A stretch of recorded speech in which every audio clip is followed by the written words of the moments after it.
Yo, what's up guys? Welcome back to the Patreon exclusive walkthrough Wednesday. I hope everyone's good and well out there. We're going to start kind of a new series, but also kind of merging it with the last one.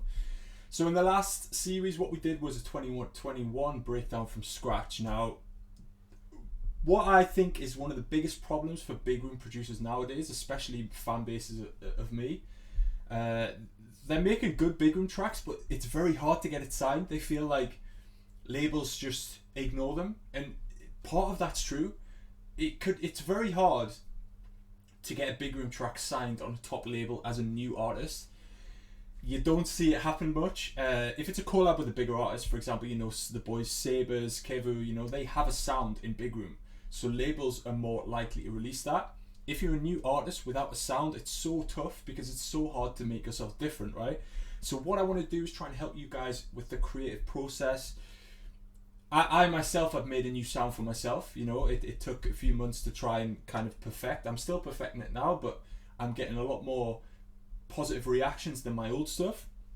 I didn't put my heart in my old stuff, but now I'm actually making music I'm really passionate about. So hopefully I can kind of inspire you to switch up your sound and try and just make yourself stand out more, because standing out is the most important thing in the industry nowadays, I think, to getting your career started. So how do you make a 2021 track? We're in 2020. That's because I am a big brain and I'm thinking in the future, and that's what you should do. Look at what's big room is now, right? You've got plucks, big saws, build up, drop. The drop will just be a big room kick, so a sub bass, a fat sub, and it'll just have an EDM lead on top, right? This kind of melody, right? The cheesy stuff, right? And that's cool. It works well at live shows. And it's a style that's very commercial still in Asia, right? But labels just don't want it, because especially now in this pandemic, who's going to festivals, right? So you've got to try and adapt your sound with the times as well. So a lot of my stuff, it's all big room influence, man. All my stuff is big room influence. But I'm just trying to switch up the BPM, try and make it a little bit groovier at times, you know, so it's a little bit more listenable.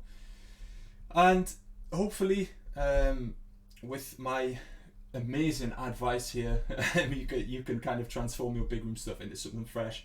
So what we've got is the project that we did last time. This is the opposite of a big plucks, big saws breakdown, because, as I said before, it's very hard to sign the standard stuff. Labels don't want to be like, it's one of these again. They want to be like, oh yeah, what is this? I respect the creativity. So I changed the vocal in it. We did have this one, but listening back, I think it's pretty whack.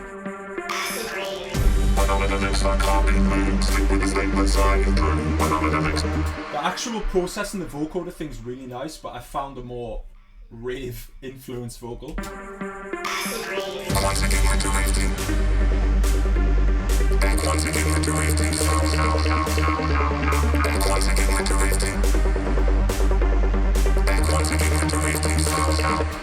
So we've got a lot of the sounds that I use in my own sound, you know, you've got the acid shots, this real ravey atmosphere, and I think that's what's important here. Trying to do the opposite of what big room is now, but keeping that big room processing, keeping that big room vibe, you know, it still needs to be a festival track.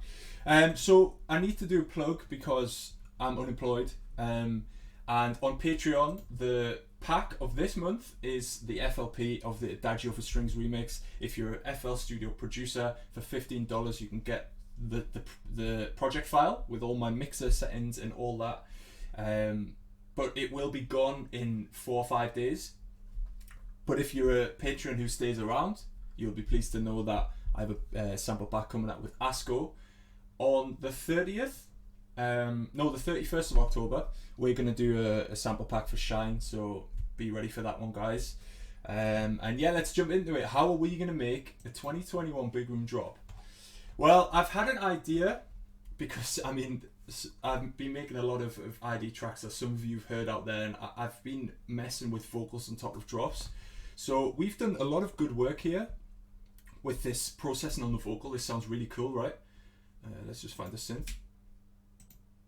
Once again, winter once again, winter This sounds really cool. It's processed like a lead, but obviously it's a vocoder it's a vocal going through a lead, through a vocoder. That's how you get that real gritty lead sound. So what I want to do is try and get the drop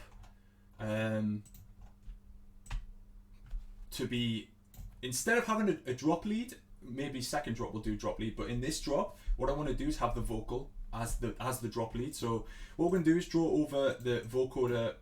If you don't know what this is, please go back and watch the past episodes. Even if you're watching on YouTube, man, I think I showed the vocoding part and the technique in one of my, like, episode 1 or 2 of the breakdown series. So I'm going to copy over the vocal as well, just like this.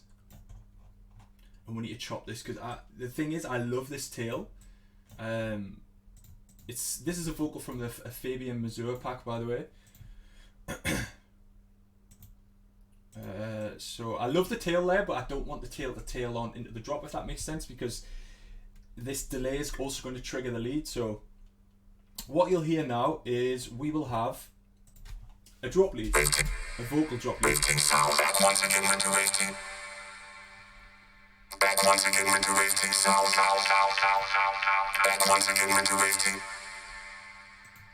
So in this part, we're going to have to change the actual melody of the vocal. It's going to become quite boring. We've got lots of gaps here, but don't worry about that. We're going to fill it with some cool sounds as well. Back once again into waiting. Back once again into waiting. Just going to make this unique and stretch it out a little bit. So it goes back once again with the rave thing sound. Then it goes down to the D here. It's going to sound pretty cool, I think. Once again into waiting. Once again into waiting. So right now it doesn't really sound like a drop. Obviously we're going to have to get some drums in there, but what I want to do right now is add a side chain to the vocal so it has a bit more rhythm and a bit more bounce to it. So we're going to see which side chain works the best. Once again into waiting. Once again into waiting. Back once again into waiting. Back once again into waiting. Back once again into waiting. Once again into waiting. Back once again into waiting. So we're going to stick a sidechain on only in the drop. Obviously we don't want the sidechain in the breakdown because it's just going to sound weird because there's no kicks there, right? So how are we going to make a cool drop from this? So I'm thinking a reverse bass. We could do a big room kick, of course.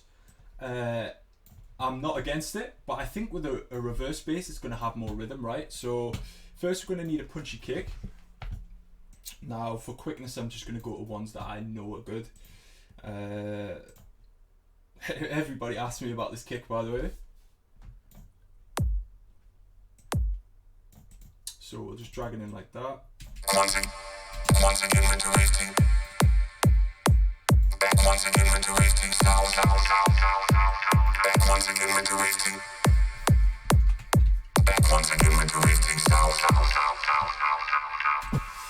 And then I think we go for some hi-hats and stuff in the second part of the drop. Once again into waiting. Back once again into waiting. Back once again into waiting. Back once again into waiting. Back once again into waiting. So it's going to be quite groovy, right? I think that's what's important here. We're going to try and make something a little bit more groovy so it appeals to fans of other genres, right? Second drop, we can go as big room as we like. So what I would do in the second drop, I think what I'll do is make a real EDM lead, just something quite nostalgic, big room wise. But because we've got this creative first drop, it's going to stand out to labels, you know, they're going to respect the creativity here. So let's find out offbeat bass. Now, I know there's a decent one in the Kashmir one, the hardstyle kicks, in our key. I believe we're in G. I think so, yeah. So let's look at G.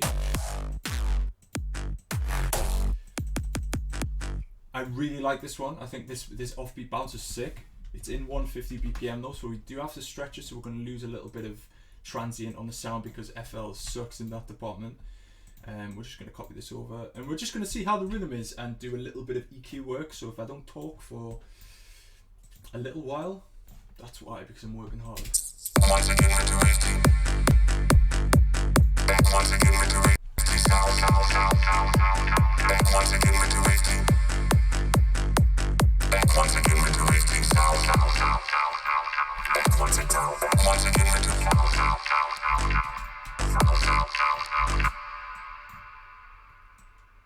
just want to do some like cool little hardstyle tricks in here.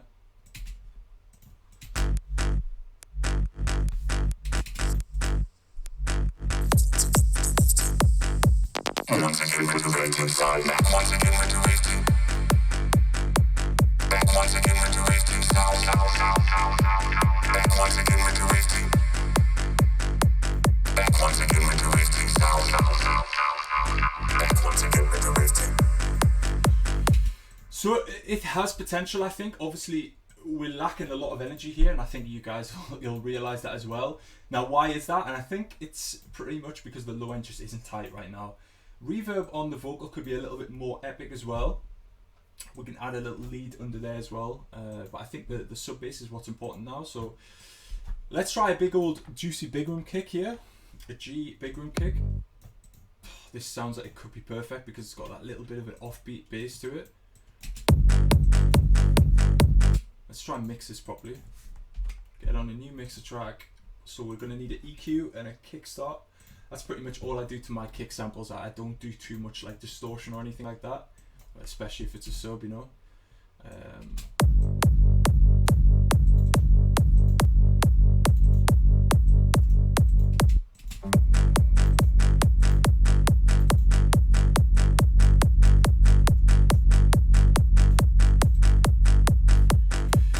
So all we need, I really didn't want to do that. So all we need this for is, all we want is the sub bass from this sound. We don't want any of that mid sound because our mid bass is going to be the offbeat bass, right?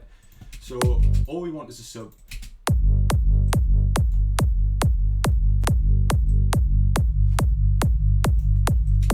And to see if we can get the sub right, we're going to bring in the vocal back in so we can kind of work out whether this sub's going to be enough. Once again with the rating.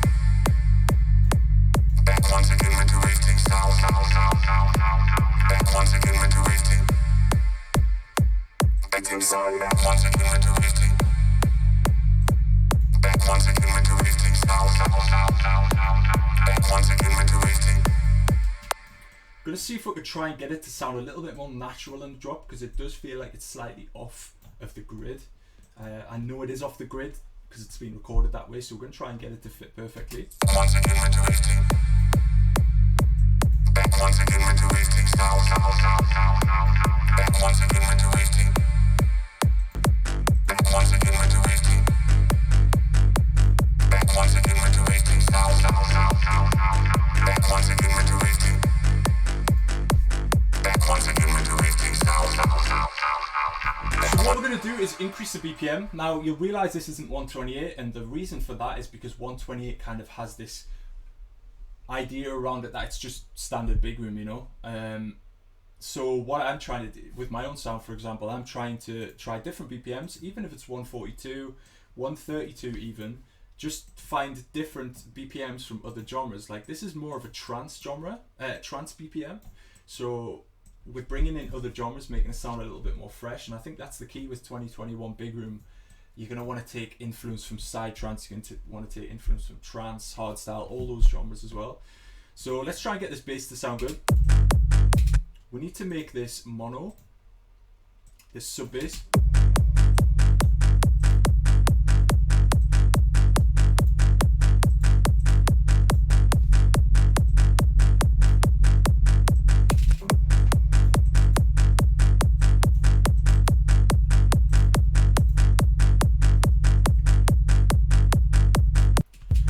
As I said before, this is going to be our mid bass, right? So what we're going to do is make sure we can cut out all the sub frequencies from this so they don't clash.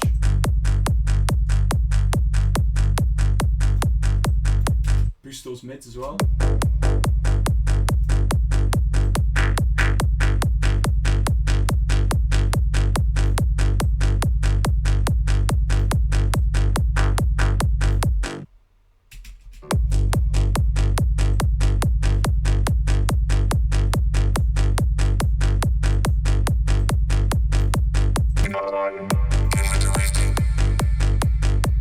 Back once again with the rating sound. Back once again with the rating.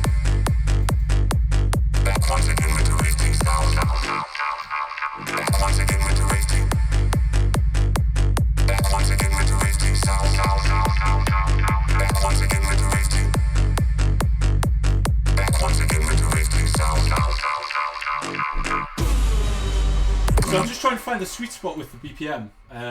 But I think this vibe could work. Let's try it with a breakdown, just see if we can work out whether it's going to fit or not.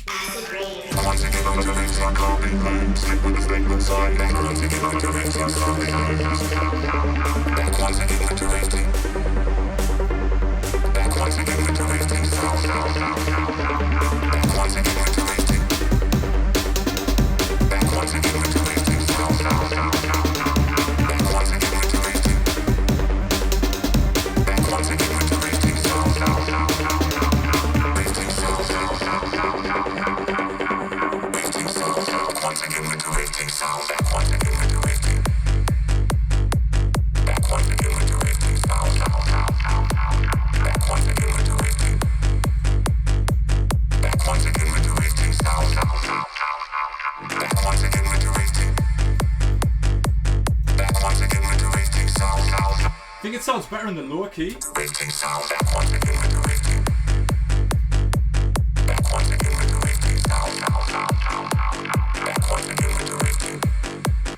We can also try and get the bass from reverse bass as well, because personally I feel like it loses a little bit of that swing. So let's try and find another one. Reverse bass kick in G, which has a nice sub to it. And then what we could do is EQ it so that we can take the highs off and just use it as a sub bass. If you ever struggle to get a fat sub bass in silent and stuff, because I struggled with that for years, just use an 808 sample or a big room kick. You know, I started to do that with Tokyo because I really wanted a fat sub like the Mesto Mike Williams sub, but I couldn't get it. So what I did was I used the big room kick, which already has a huge sub to it, and it worked out the same way. So I would definitely recommend to do that. Let's try and see if we can get much sub from this one.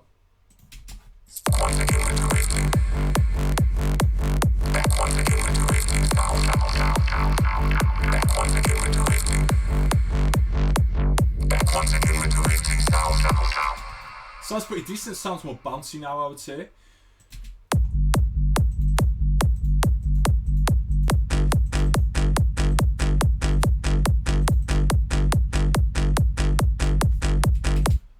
Now the sidechain on this is a bit odd, so